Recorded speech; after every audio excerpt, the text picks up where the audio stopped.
Ako si Sean Bustarde, kilala rin bilang Kael. Ako ay 19 na taong gulang na at kasalukuyang naninirahan sa Dasmariñas, Cavite. Ipinanganak ako noong Pebrero 19, 2005 sa Bacolod, Negros Occidental. Sa aking paglaki, lumipat ang aming pamilya sa Dasmariñas na kung saan kami ngayon nakatira. Mayroon akong 2 kapatid, isang nakakabatang kapatid na lalaki at isang nakakabatang kapatid na babae. Noong grade 1 ako, lumipat kami sa Qatar kung saan natapos ko ang aking elementarya mula grade 1 hanggang grade 5. Isang kawili-wiling aspeto ng aking karanasan doon ay natuto ako ng Pranses dahil bahagi ito ng aming curriculum.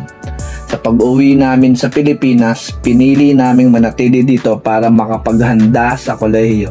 Kasalukuyan akong nag-aaral sa De La Salle University, Dasmariñas at mayroon akong malawak na hanay ng mga interes.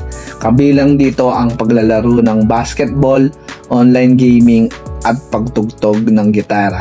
Isa rin akong tagasunod ni Heso Kristo at paminsan-minsan ay nagboboluntaryo bilang isang altar server sa aming simbahan, kung saan madalas akong nagsisilbi kasama ang ating bishop na si Ray ng Imos. Ang isa pang libangan ko tuwing ako ay may libreng oras ay ang aking pagkahilig sa pamamasyal gamit ang aming sasakyan dahil nagbibigay ito ng pambihirang karanasan at aking natatanaw ang ating magandang kalikasan. Minsan gumagamit ako ng motorsiklo at kung minsan naman ay kotse at ito din ang aking gamit pamasok sa school. Muli, ako si Sean Bustarde. Maraming salamat po.